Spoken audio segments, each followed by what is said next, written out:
Amen, bonjour à tous. On va parler de la parole de Dieu. On va ouvrir nos Bibles et j'ai un peu changé mes plans ce matin. C'est jamais très rassurant quand on prépare un message et qu'on se surveille pour la dernière minute, mais voilà, de temps en temps, on sent que l'Esprit de Dieu nous pousse à changer des choses. Moi qui aime bien être organisé, prêt, avoir plein de bonnes notes avec tous les passages, j'ai fait une boulette de papier, j'ai mis à la poubelle. Je suis quand même levé tôt ce matin pour avoir quelque chose de structuré. Je suis pas du style à avoir une spontanéité totale, mais voilà. J'aimerais parler ce matin de l'Église. Et j'ai intitulé le message, et c'est marrant parce que c'est le sujet un peu récurrent en ce moment, les trésors de l'Église. C'est pas fait exprès. J'ai vu que Mathieu a intitulé les trésors, à la recherche du trésor. Christophe a prêché un message l'année dernière, les clés du trésor. La clé du trésor. J'étais pas là, j'étais avec les enfants, mais voilà, c'est bien, il y a l'unité d'esprit. En fait, ce qui a suscité ce thème, c'est il y a 3 semaines avec Claire, on était fêté nos 15 ans de mariage, on était à Rome. Donc j'avais jamais visité Rome, malgré mon passé catholicisant. Mais Rome, c'est une ville magnifique, extraordinaire. En plus, il faisait beau, Dieu nous a vraiment baigné avec un temps extraordinaire. Et c'est impressionnant comme ville. Impressionnant. Moi, j'aime bien Paris. Rome, c'est différent, mais il y a un côté vraiment extraordinaire au niveau de l'exposition de tout ce que le christianisme a pu bâtir depuis des siècles et des siècles. C'est clairement un des berceaux du christianisme. Il y a eu des choses qui sont passées. On pense que l'apôtre Paul est mort à Rome, que l'apôtre Pierre est mort à Rome. Et donc, il y a des choses qui sont magnifiques. Moi, j'aime beaucoup l'art, et aller visiter la chapelle Sixtine, de voir ce plafond peint par Michel-Ange il y a 500 ans, tout juste 500 ans cette année, qui était restauré récemment, c'est une splendeur. Et c'est des scènes de la Bible, il y a la scène de la création. On voit Adam qui tend la main, le doigt vers Dieu. C'est peut-être le tableau le plus connu sur l'histoire du christianisme. Et tout le plafond de la chapelle Sixtine, c'est des scènes de la Genèse. La création, etc., etc. Et puis un grand mur avec le jugement dernier. Ça fait peur. Mais voilà, magnifique. Moi, j'étais heureux de me balader dans cette ville-là, de voir toutes ces splendeurs, et en même temps, il y a un côté un peu choquant. Claire, où on disait, j'en peux plus. La vie des églises, je n'en peux plus, je craque, c'est trop. Et c'est vrai que l'impression que ça donne, c'est de voir à quel point, il y a un côté touchant à ça, l'homme a voulu glorifier Dieu, avec ce qu'il y avait de meilleur. Les plus grands talents artistiques de cette époque-là sont venus peindre, sculpter, faire des mosaïques. Il y a des richesses incroyables investies là-dedans. Et il y a cette impression de vanité, qu'on ne peut pas s'empêcher d'avoir en disant, mais l'homme a voulu glorifier Dieu, mais c'est pas ce que Dieu voulait. Et le pompon, le summum, c'est la basilique Saint-Pierre de Rome, qui est bâtie sur le lieu où Pierre, selon la tradition, a été crucifié, la tête en bas, qui est mort en martyr. Et donc, il y a une sorte de petit mausolée, avec vraiment les restes de l'apôtre Pierre, dans un coffret en or, dans une chapelle en or, et une basilique extraordinaire par bâtie dessus. Et il y a un côté où on est impressionné, et je me dis, mais imaginez que Pierre arrive là. C'est quoi ce bazar? C'est ton tombeau, Pierre. Waouh! Je crois qu'il aurait été choqué. Et il y a quelque chose d'assez troublant, et en même temps touchant, et bon, moi je ne veux pas juger, c'est pas à nous à juger, mais je crois que l'homme a vraiment voulu glorifier Dieu ou des hommes de Dieu avec ses moyens humains. Et en lisant la Bible, je me dis, mais c'est vraiment pas ce que Dieu voulait. L'homme est conscient du trésor que Dieu lui a confié. Je pense que la plupart de nous, on a en nous la pensée d'éternité. On sait qu'on n'est pas juste fait pour vivre quelques décennies, mais qu'il y a autre chose. On est conscient de ça. Et le choc pour moi, c'est de me dire, mais dans ma vie, dans mon église, quels sont les trésors que j'offre à Dieu? Parce que c'est beau de dire, mais n'importe quoi, ces églises. C'est quand même impressionnant ce qui a été bâti par l'homme. Dans un sens, pensant glorifier Dieu, ça ne peut pas être juste objet de mépris. Mais on ne peut pas s'empêcher de dire, mais est-ce que c'est vraiment les trésors que Dieu voulait que je lui laisse. Et donc voilà, je me dis, je vais vraiment méditer là-dessus, sur les trésors. Et donc pendant 2-3 semaines, j'ai médité, préparé mon message. Et puis hier, c'était le moment de mettre mes idées noir sur blanc, faire mon plan. Et puis plus je préparais le message, moi je me sentais bien. Bon, c'est que le cœur de l'homme, la Bible dit qu'il est tortueux. Et quand on est dans la parole de Dieu, on est censé être inspiré, et je préparais mon message, introduction, premier point, deuxième point, conclusion, et je sentais qu'il y a quelque chose qui n'allait pas, quoi. Je sentais que dans mon cœur, il y avait un message que je voulais transmettre, mais qui était un message de Vincent, et pas de la parole de Dieu. Pourquoi ? Parce que, évidemment, l'Église, notre Église, c'est précieux à mes yeux. Et quand je vois l'état du christianisme aujourd'hui, je me dis, moi, je ne veux pas ça. C'est pour ça que j'ai quitté le catholicisme en disant, bon, il y a des gens formidables, mais ce n'est pas le christianisme que Dieu voulait. Et donc, au fond, je me suis dit, il faut que ça change dans cette église. Et je vais prendre la parole de Dieu et on va prêcher pour que ça change. Et c'est bien, je crois qu'on a besoin de ça. Mais avec quel cœur ? Et donc, c'est là où j'ai pris mon papier, j'ai fait une boulette, j'ai mis à la poubelle. Et donc, je n'aurai pas un message très structuré. J'ai quand même des choses sur le cœur, mais voilà, donc il n'y aura pas forcément des points, une introduction, une conclusion, mais je vais plus parler de mon cœur. Mon cœur pour l'Église, mon cœur pour l'avenir de l'Église, mais surtout pour mon cœur vis-à-vis de Dieu. Parce que ça, c'est un trésor dont on doit prendre soin. Nos propres cœurs. Parfois, on a le désir de bien faire, et c'est ça la leçon, ces hommes étaient persuadés de plaire à Dieu. Je ne pense pas, honnêtement, que ça plaisait à Dieu. Je dis, mais moi, c'est la même chose. J'ai le désir de bien faire, de faire en sorte que notre Église se réchauffe et glorifie Dieu. Et c'est juste. Mais avec quel cœur et quelle intention, avec quel amour on veut faire ça. Et on doit vraiment veiller à ne pas rater les vrais trésors que Dieu nous donne. En 1 Corinthiens 1, c'est un passage qui m'a inspiré, en le lisant ce matin, qui parle des vrais trésors. Donc 1 Corinthiens, ça parle d'une église qui n'allait pas fort. D'accord, vous êtes au courant. L'église à Corinthe, elle avait quelques cheveux blancs à se faire, quelques soucis à se faire. Et l'apôtre Paul, il remet le contexte de ce que sont les vrais trésors. 1 Corinthiens, verset 4, « Je rends continuellement grâce à votre sujet pour la grâce de Dieu qui vous a été accordée en Christ Jésus, de ce que vous ayez été enrichis en lui, en toutes choses, en toute parole et en toute connaissance, car le témoignage de Christ a été fermement établi en vous. Ainsi donc, et ne vous manque aucun don dans l'attente où vous êtes de la révélation de notre Seigneur Jésus-Christ. Il vous affermira aussi jusqu'à la fin, pour que vous soyez irréprochables au jour de notre Seigneur Jésus-Christ. Dieu est fidèle, lui qui vous a appelé à la communion de son Fils, Jésus-Christ, notre Seigneur. » Ça, je me rappelle que j'ai été enrichi. C'est le terme exact utilisé ici.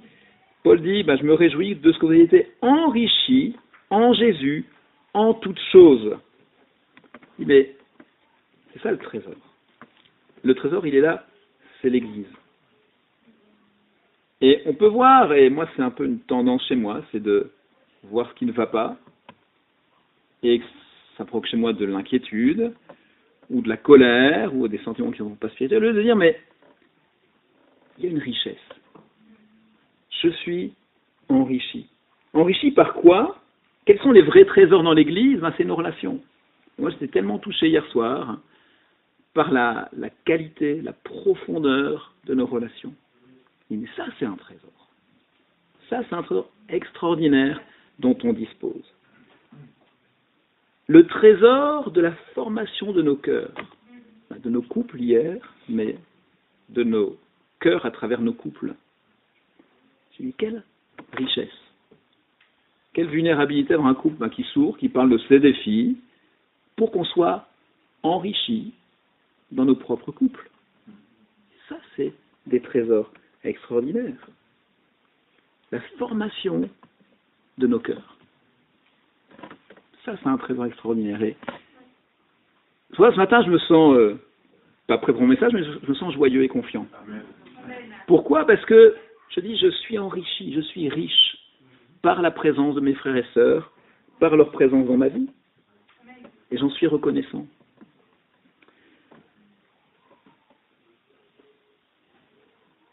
D'où vient cette richesse? Elle vient de Dieu, évidemment. De Dieu qui a cette sagesse, qui travaille à travers les frères et sœurs, de manière à nous parler. Et une chose que je constate, notamment dans le mariage, et c'est vrai dans les relations, c'est que parfois on cherche dans les relations une satisfaction. Et on lit ce proverbe qui dit « Celui qui a trouvé une femme a trouvé le bonheur ». Faire attention un petit peu à comment on comprend ce verset. Est-ce que je trouve une femme et elle va me rendre heureux? On peut lire ça comme ça, j'ai trouvé une femme, Claire, je t'ai trouvé, maintenant rends-moi heureux. La Bible le dit, j'ai trouvé le bonheur, non? Donc tu dois me rendre heureux. Je pense que c'est pas si simple que ça. Et c'est vrai dans les relations. Et c'est une lutte. Pourquoi est-ce qu'on a trouvé le bonheur? Parce que je pense que le mariage, c'est un des plus grands trésors que Dieu nous a donnés, parce que ça me renvoie l'image de qui je suis. Et quand on change sa perspective, et je suis en train de lire un livre qui va dans ce sens-là, et qui m'inspire beaucoup, qui dit que on n'est pas marié pour être heureux, mais on est marié pour être formé à devenir plus comme Jésus. Que forcément, ça me renvoie peut-être les meilleurs, mais aussi les pires côtés de mon caractère. Tout est mis à nu et terrassé, oui, devant Dieu, mais aussi parfois devant nos femmes. On est totalement transparent. Et dans les relations, c'est pareil. Dans les relations dans l'Église, parce qu'elles sont profondes. C'est pas juste bonjour, bonsoir. Et moi, je dois confesser que parfois, je n'aime pas être dévoilé. J'aime pas voir les choses qui sortent de mon cœur. Mais ma tendance, c'est plutôt d'essayer de voir les bons côtés. Et c'est une tendance même que je combats, mais qui est là. Et je dois constater, c'est que ça m'endurcit. Ça me rend inquiet. Cette relation, ce que ce frère, cette sœur dit là, ça fait monter en moi. Soit oui, c'est vrai, elle a raison, il y a ça qui va pas. Et, ou bien, pourquoi il dit ça? Et ça monte. Au lieu de me dire, qu'est-ce que je ressens ici? De l'inquiétude, de la peur, de l'amertume. Amen. Dieu fait sortir de mon cœur des choses qui n'ont rien à y faire. Et moi, je me dis, ça, c'est un trésor extraordinaire qu'on a dans l'Église, de pouvoir être formé au niveau de nos cœurs. Et en préparant ce message, je suis reconnaissant parce que ça fait ressortir les choses de mon cœur en disant, mon cœur, il n'est pas juste ici. Il y a trop d'inquiétude par rapport à ce que je rêve pour notre assemblée. Il n'y a pas assez de confiance en Dieu, et c'est là où je dois me remettre en question pour que le vrai trésor promis par Dieu arrive vraiment. Et que ce ne soit pas une vie à courir après des chimères, en fait, où simplement mon péché, mon caractère non spirituel m'empêche de posséder ces trésors, empêche Dieu de donner les trésors qu'il a préparés à l'avance. Passage qui m'inspire beaucoup en Hébreux 11, verset 26, parle de Moïse, qui disait que Moïse estimait que l'opprobre du Christ, alors l'opprobre, c'est un mot qui peut être un peu bizarre, c'est-à-dire quoi? C'est-à-dire l'humiliation liée à notre connaissance de Jésus. C'est-à-dire que quand on connaît Jésus, on va avoir une attitude humble et parfois on va être humilié dans nos vies. Il disait que l'opprobre du Christ est un plus grand trésor que tous les trésors, est une plus grande richesse que tous les trésors de l'Égypte. À l'époque, il n'y avait pas les trésors de Rome, donc c'était les trésors de l'Égypte la référence. Et Moïse, en voyant, il a vu de ses yeux les richesses de l'Égypte, il dit, l'opprobre du Christ, c'est bien plus précieux que tous les trésors de l'Égypte. Pourquoi? C'est la suite du verset qui m'intéresse. Parce qu'il regardait plus loin, vers la récompense. Et en examinant mon cœur, et je vous dis, c'est plus un message sur l'état de mon cœur que je vais faire que sur les trésors, parce qu'en parlant des trésors, ça révèle des choses sur mon cœur, je me dis, mais peut-être ça parle aussi à ceux qui ont cette tendance-là, face à un défi, face à une montée, quand on est en vélo, ma tendance c'est de donner dans le guidon et de se dire, bon, il y a peut-être une autre voie, de prendre ce chemin, et pourquoi est-ce que je vais là-haut, et de vraiment arriver à lever les yeux, regarder plus loin vers la récompense. Ça, c'est un défi. Moi je confesse, c'est un défi face aux problèmes, face aux choses qui ne vont pas comme j'aimerais, de lever les yeux, regarder plus loin vers la récompense. On n'a pas 36 choix. Soit on va lever les yeux et regarder plus loin, soit on aura ce qu'on appelle la jouissance éphémère du péché. Mais des péchés comme l'inquiétude, pas beaucoup de jouissance là-dedans, comme la colère, oui, un peu de jouissance au début de la colère, mais ça dure pas très longtemps. L'amertume, non. Je pense que Dieu a prévu, il a promis, il nous donne les trésors, ils sont là. À nous à lever les yeux pour pouvoir réellement les prendre. En 1 Corinthiens 3, et donc j'ai continué à creuser dans mon cœur en disant, mais finalement, qu'est-ce que je recherche vraiment dans l'Église? Quels sont ces trésors auxquels j'aspire que je ne vois pas encore arriver? Et comment les atteindre? Parce qu'il reste qu'il y a des choses que Dieu a promises et qu'on doit poursuivre avec persévérance. En 1 Corinthiens 3, verset 1, on parle du rôle des serviteurs de Dieu. Donc Paul parle à l'église de Corinthe en disant « Pour moi, frères, ce n'est pas comme à des hommes spirituels que j'ai pu parler, mais comme à des hommes charnels, comme à des petits-enfants en Christ. Je vous ai donné du lait et non de la nourriture solide, car vous ne pouviez pas la supporter. Et vous ne le pouvez pas, même à présent, parce que vous êtes encore charnels. En effet, puisqu'il y a parmi vous de la jalousie, de la discorde, n'êtes-vous pas charnels et ne marchez-vous pas d'une manière toute humaine? Quand l'un dit « Moi je suis de Paul » et un autre « Moi d'Apollos », n'êtes-vous pas des hommes? Qu'est-ce donc qu'Apollos? Qu'est-ce donc que Paul? Des serviteurs par le moyen desquels vous avez cru, selon que le Seigneur l'a donné à chacun. J'ai planté, Apollos a arrosé, mais Dieu a fait croître. Ainsi, ce n'est plus celui qui plante qui est quelque chose, ni celui qui arrose, mais c'est Dieu qui fait croître. Quand je pense aux trésors, à mes aspirations pour l'Église, c'est une Église où Dieu fait croître. Et je dois confesser en ouvrant mon cœur que ça, c'est une de mes préoccupations pour l'Église. Bon, il y a une croissance spirituelle, je crois qu'il y a des choses qui bougent, mais il y a une croissance aussi en nombre, une absence de baptême, de gens convertis qui viennent à l'Église, moi qui me trouble parfois. J'avoue, est-ce que c'est juste et que c'est pas juste? Mais voilà, ça c'est l'état de mon cœur aujourd'hui.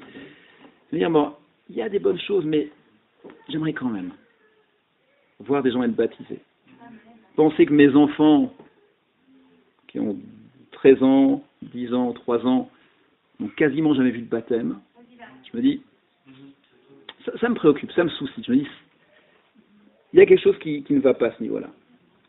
Parce que ça, c'est un des trésors. Et moi, en devenant chrétien, c'est une des choses qui m'a le plus passionné, en disant, je peux être utilisé par Dieu comme un serviteur inutile pour semer, arroser, et voir Dieu faire croître, et voir des cœurs qui se convertissent à Jésus, des âmes sauvées pour l'éternité.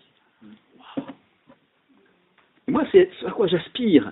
Quand je pense au plus grand trésor que Dieu veut nous donner dans l'Église, c'est ce genre de choses. Un des trésors que je chéris le plus, auquel j'aspire le plus, c'est voir Dieu faire croître notre Église. Et ça me préoccupe de ne pas voir ça. Et ça me soucie et ça peut me rendre inquiet, ou dur, ou impatient. Et ça, je vais demander pardon pour ça. Je pense que ça m'éloigne parfois à des frères ou des sœurs. Mais, amen, Dieu forme les cœurs.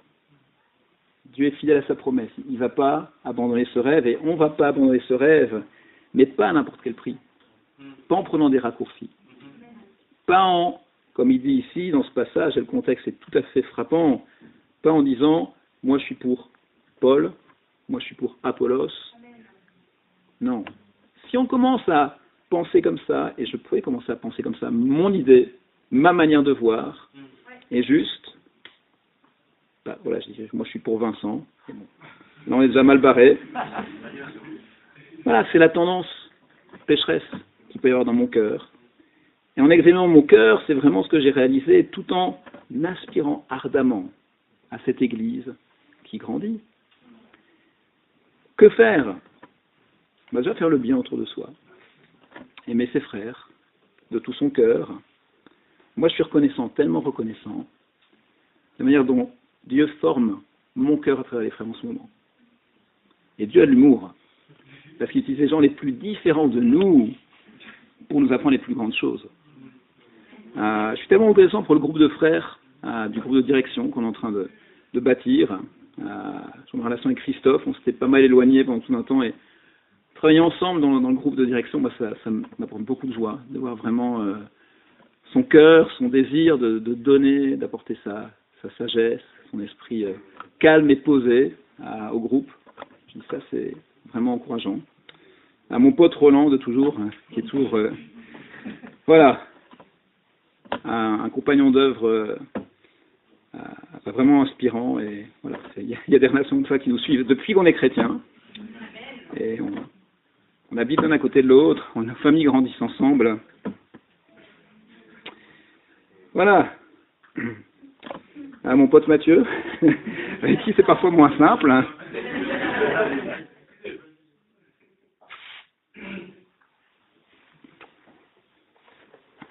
Mais dont j'apprends tellement. Je suis tellement reconnaissant d'apprendre à dépendre de Dieu en voyant Mathieu, qui est vraiment un homme qui dépend de Dieu. Moi, c'est ce que j'admire et je respecte le plus. C'est cette paix, cette manière de dire Dieu va le faire. Waouh! Ça m'impressionne, ça forme mon cœur. Ça m'aide énormément. À voir Gianni qui s'implique dans le groupe, et voir ce frère plus mûr qui jamais vu Gianni aussi ouvert, aussi humble, aussi doux.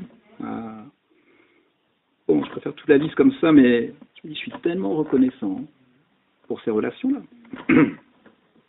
Ça, c'est les trésors. Ça, c'est les trésors. Et il y a un trésor encore plus grand que Dieu veut nous donner, c'est encore plus de frères, encore plus de sœurs, avec qui on pourra passer l'éternité. Mais ces relations, elles sont précieuses. Et on est différents. Et il faut se battre pour être unis. Dieu nous a donné des qualités, des caractères différents pour se compléter, justement. Parce que c'est l'un qui va semer, il y en a qui sont plus forts pour semer, d'autres plus forts pour arroser, mais il n'y en a qu'un qui fait croître. C'est notre Dieu. Avoir une telle perspective, c'est vital. Ça, c'est vital pour ma foi. C'est nécessaire d'examiner l'Église régulièrement, de se dire mais où est-ce qu'on en est? D'accord? Je crois qu'on est toujours en phase de reconstruction. L'Église, elle peut être soit en reconstruction, soit en phase de consolidation, soit en phase d'édification. On construit vraiment pour Dieu. Je pense qu'on est plus dans une phase de fin de reconstruction ou de consolidation. Il y a une base qui est là maintenant. Il y a un vrai groupe de direction, de frères qui se battent pour être unis, qui prient ensemble, qui veulent vraiment le bien de l'Église. Voilà, il y a tout un tas de projets qu'on fait. La profession de foi, de se réunifier derrière un vrai fondement spirituel. Qu'est-ce qu'on croit vraiment? Sur quoi notre vie est vraiment fondée? On parle beaucoup de comment fortifier nos relations à travers des groupes de formation, des églises de maison. On en parle, on discute ensemble comment mettre ça en place pour que, voilà, on ait des relations plus intimes. On se dit le dimanche matin, c'est génial, mais très souvent on ressort d'ici, on a une impression de pas assez au niveau des relations. On a besoin de aller plus loin, d'avoir des frères qui on peut plus facilement parler, s'ouvrir, confesser nos péchés.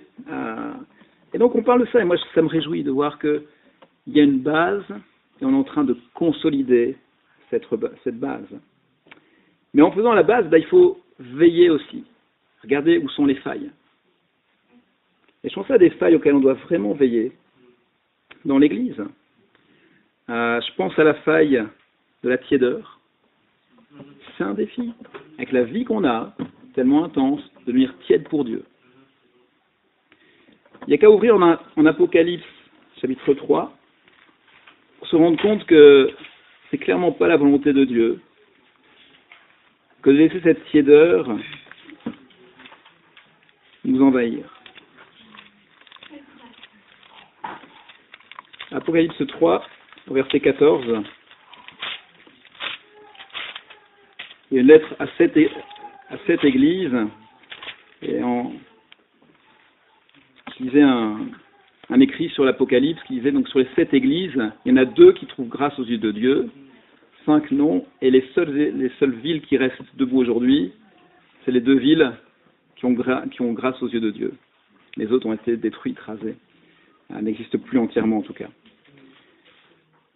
Verset 14.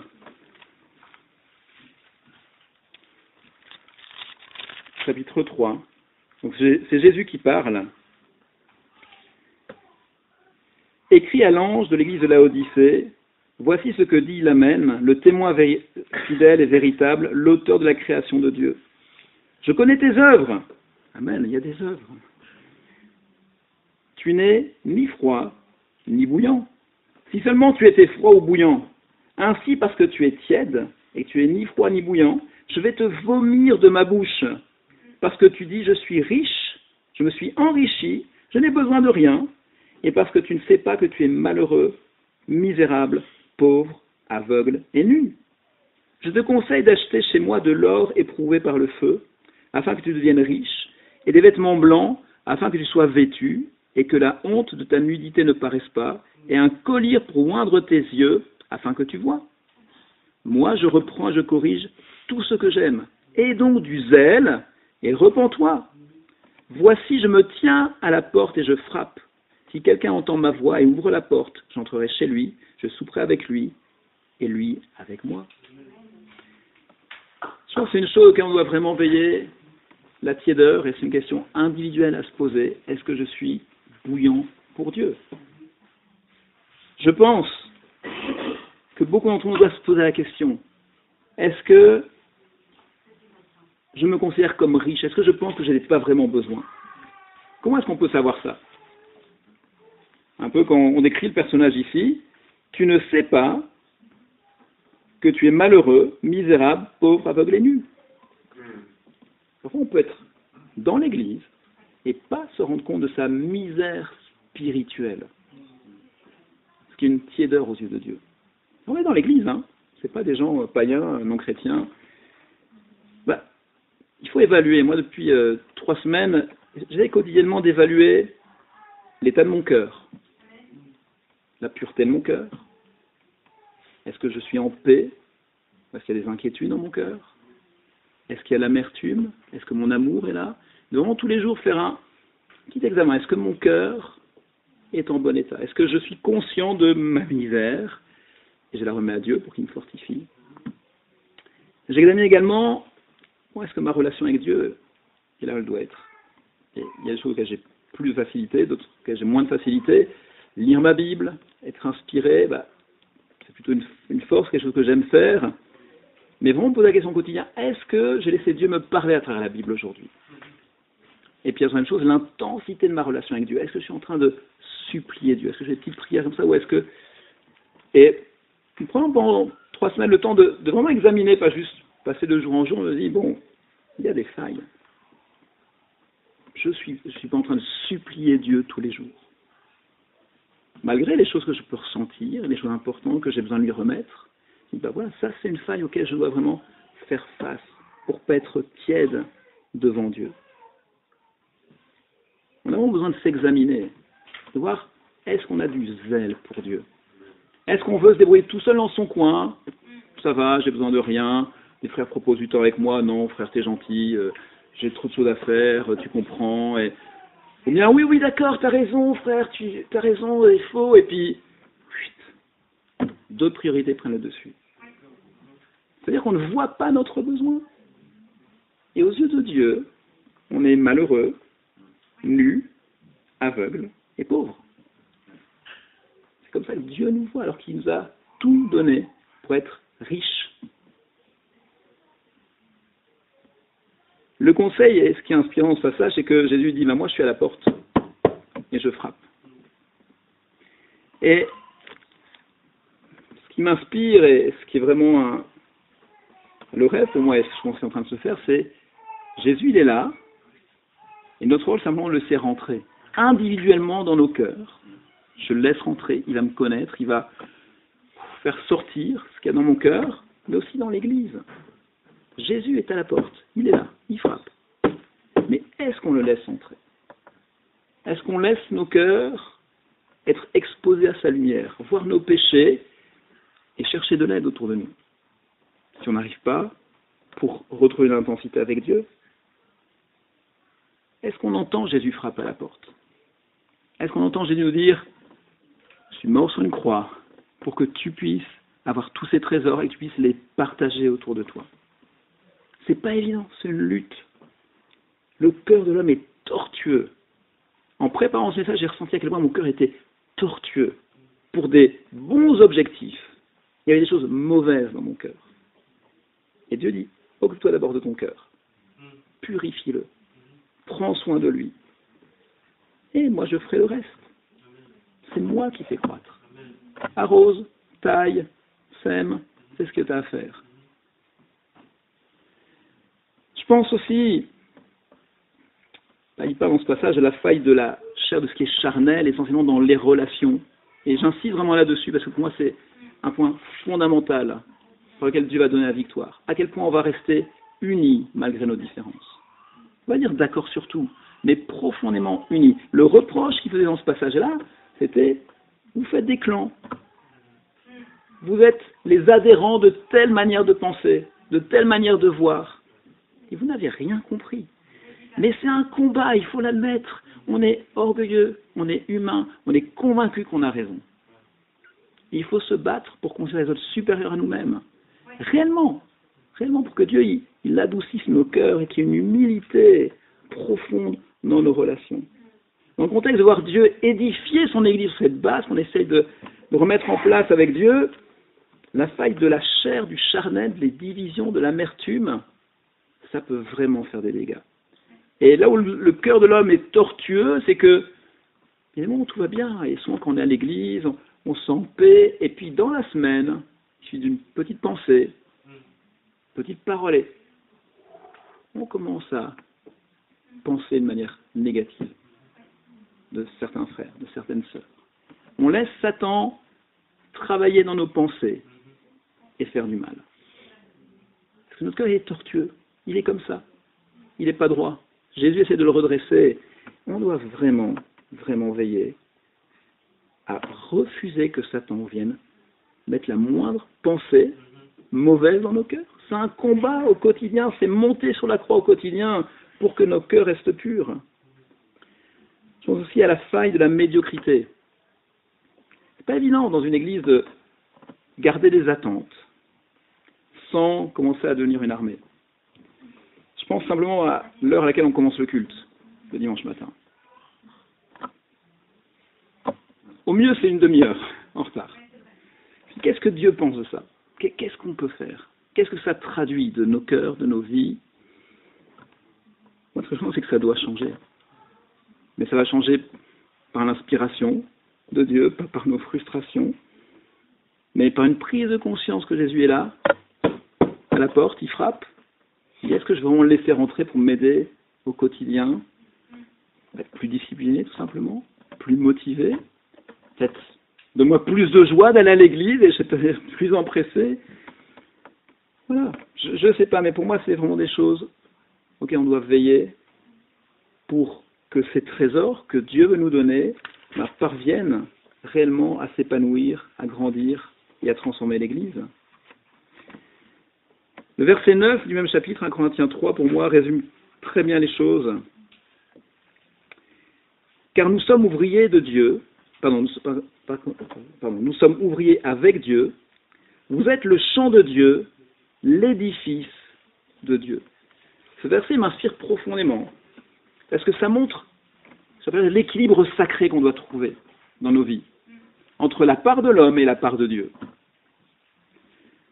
Il dit, c'est le même principe dans le verset présent qui dit « J'ai semé, j'ai planté, Apollos a arrosé, Dieu a fait croître ». Il dit, voilà, nous, on est quoi? On est ouvriers avec Dieu. On a une petite part du travail à faire. Serviteur inutile, mais zélé pour Dieu. Et après, il dit, vous êtes le champ de Dieu, vous êtes l'édifice de Dieu. Ça, c'est plutôt des rôles passifs. On doit être des terrains fertiles pour Dieu, et laisser Dieu semer ce qu'il a envie de semer pour que ça puisse pousser, mais être des cœurs fertiles. Et pour moi, c'est un équilibre, je sais que toute ma vie, je devrais me battre avec ça, de laisser Dieu faire croître, pas vouloir faire croître à sa place. Je sais bien que c'est pas en tirant sur les feuilles que ça va pousser. Je vais arracher. Mais spirituellement, c'est souvent ce que je veux faire, c'est que les choses aillent plus vite, que ça pousse plus vite. Bon sang. Non. Mais par contre, est-ce que le terrain est fertile? Vous savez, si ça pousse pas vite, c'est que le terrain n'est pas tout à fait fertile. Et puis, j'aime bien l'image d'être l'édifice de Dieu. Ce que les hommes, depuis des siècles, essaient de faire, créer des édifices magnifiques pour Dieu, avec les plus belles statues, les matières les plus précieuses, c'est qui on est, c'est qui nous sommes. Le lieu où Jésus veut résider. Je vous garantis, Jésus n'a pas envie d'habiter sous une magnifique coupole en or, en argent ou en bronze. Il veut habiter dans nos cœurs. C'est le plus bel endroit auquel il veut résider. Mais dans quel cœur? Des cœurs qui se battent pour la pureté, qui se battent pour le zèle, qui se battent pour l'humilité. C'est un équilibre sacré. Et ça, c'est là où est mon cœur aujourd'hui. Et je vous demande de prier pour moi. Voilà, c'est pas une nouvelle, c'est pas un scoop. Hein. Je sais que c'est une tendance qui est chez moi et que je dois combattre. Mais vraiment, de laisser Dieu agir dans ma vie, lui faire confiance. Quand je m'examine, je vois que c'est pas évident.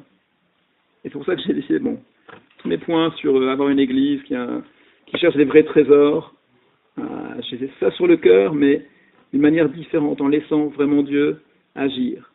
Je sais que c'est impossible de vivre sans perspective. C'est important d'avoir une perspective que Dieu va édifier notre église. On n'est pas condamné à rester pendant les 35 prochaines années, gentil groupe de 35 disciples. Non, moi je ne peux pas vivre avec cette perspective-là. C'est pas la volonté de Dieu. Et voilà, Dieu nous connaît, il sait également comment on est fait, il veut aussi nous inspirer à travers des bénédictions palpables. Mais si on n'est pas en train d'accueillir les bénédictions impalpables, invisibles, il ne pourra pas nous confier des bénédictions palpables. Quand je dis tout ça, je me dis, Dieu, j'aimerais tellement être parfait. J'aimerais tellement, super, on va bâtir et je me sens en paix. Et non, le cœur de l'homme est tortueux. Mais les vrais trésors, ils se trouvent dans cette bataille. Ils sont dans le fait que, mon cœur, il n'est pas là où j'aimerais qu'il soit, mais c'est là où il est touché, en voyant des cœurs qui sont là. Ça m'inspire, je me dis, j'ai envie de devenir comme ça. J'ai envie de me battre pour devenir comme ça. Et ça, c'est le trésor de la vie chrétienne, c'est être l'ouvrier qui se bat pour que son cœur soit le meilleur endroit possible pour que Jésus puisse venir habiter. L'ouvrier que je rêve de devenir pour Dieu, c'est quelqu'un de beaucoup plus vulnérable, qui ne s'endurcit pas dès qu'il y a un obstacle, il y a quelque chose qui le blesse ou qui ne correspond pas à ce qu'il souhaite, qui ne s'inquiète pas. Ça, c'est l'ouvrier que je rêve de devenir. Face aux défis, c'est ma tendance. Devenir, manquer de vulnérabilité, m'endurcir, me concentrer sur les choses à faire, et plus sur les cœurs, et plus sur Dieu, et ne pas s'inquiéter. Les défis vont arriver, mais les bénédictions sont déjà là. Alors moi, je suis super inspiré par ma fille, Justine, qui étudie la Bible. Et je me dis, waouh, amen. Bon, ça, c'est le premier ministère, le plus important, c'est nos enfants, et avoir le cœur de Anita, de Céline, tous les sœurs pour Justine. Chaque fois qu'elle sort des études, papa, je veux être baptisé, papa, je veux être baptisé. Bon, Amen, ça m'encourage. Et après, bon, il y a notre rôle avec Claire, avec les frères et sœurs pour l'aider à prendre une décision. Mais je me dis, ça m'inspire. Dans ma fille, et ça traduit bien l'état de mon cœur, parce qu'il y a un côté, je me dis, mais je rêve que d'une chose, voir mes enfants être convertis à Dieu, aimer Dieu de tout leur cœur. Et pourtant, je m'inquiète. Je me dis, mais si ça va trop vite, si elle n'est pas prête. Et je me dis, mais mince, Dieu donne des trésors. Ne serait-ce qu'avoir une fille de 13 ans. J'en parle à ma mère, c'est pas évident de parler de l'église, des choses comme ça spirituelles à mes parents. Je dis, tu sais, avec Justine, on étudie la Bible, et mais ça, c'est pas banal, hein. Une adolescente de 13 ans qui s'intéresse à Dieu, ça, c'est pas banal. Je dis, mais c'est vrai, elle a raison. T'as vu, t'as 13 ans, aller à l'église avec les parents, t'as vu, c'est ça suffit, quoi. Je dis, amen. Dieu, elle a ses défis, mais je vois son combat. Je vois Justine qui, petit à petit, est transformée par la parole de Dieu. Et donc, moi, je veux voir ça plus que les défis et de voir les enfants. Bah, vous avez entendu que Arthur Paquis était baptisé cette semaine. On a reçu un mail de Laurence. Je dis, waouh, Arthur, on l'a vu naître. Hein, j'aime bien son message. Vous l'avez vu naître, il est né de nouveau. Ça, c'est des bénédictions. Et ça, c'est génial de voir nos enfants qui, petit à petit, s'intéressent à Dieu et amen. Dieu, dans sa sagesse, fera les choses en temps et en heure. Il ne faut pas perdre de vue ces trésors. Et il faut que ça reste des trésors et pas des sources d'inquiétude. Je propose que pour le repas du Seigneur, on lise un passage, on va chanter, et puis je viendrai prier ensemble. Et on va prendre ce passage dans Jérémie 17, qui parle du cœur de l'homme. Pour moi, c'est central dans ce que Jésus peut m'apporter, peut nous apporter. En Jérémie 17, au verset 9, on peut dire même verset 7, hein, puisque le contexte du verset 9 provient du verset 7. Il dit « Béni soit l'homme qui se confie en l'Éternel et dont l'Éternel est l'assurance. Il est comme un arbre planté près des eaux et qui étend ses racines vers le courant. Il ne voit pas venir la chaleur et son feuillage reste verdoyant dans l'année de la sécheresse. Il est sans inquiétude et ne cesse de porter du fruit. » Amen. Le cœur est tortueux par-dessus tout et il est incurable. Qui peut le connaître? Moi, l'Éternel, j'éprouve le cœur, je sonde les reins pour rendre à chacun selon ses voies, selon le fruit de ses agissements.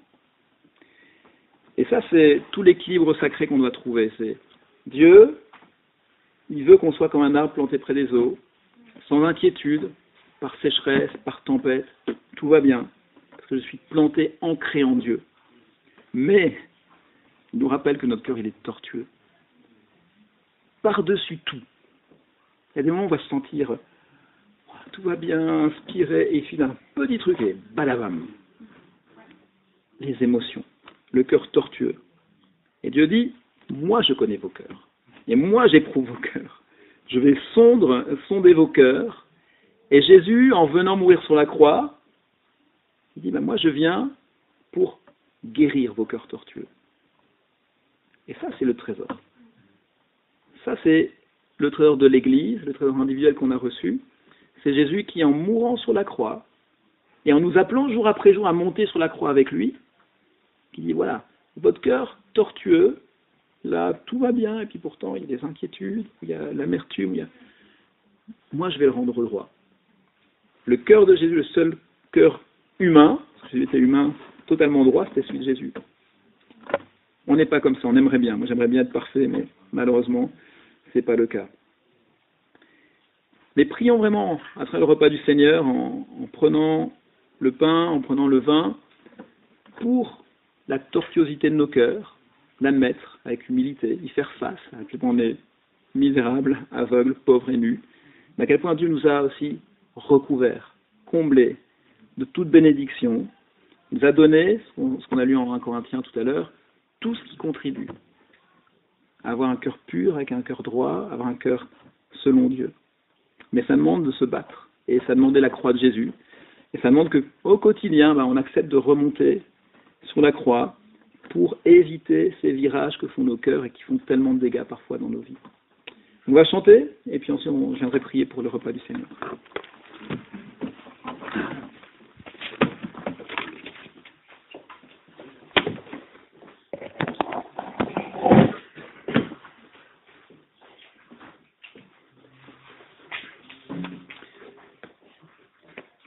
On va chanter le chant numéro 79, 79.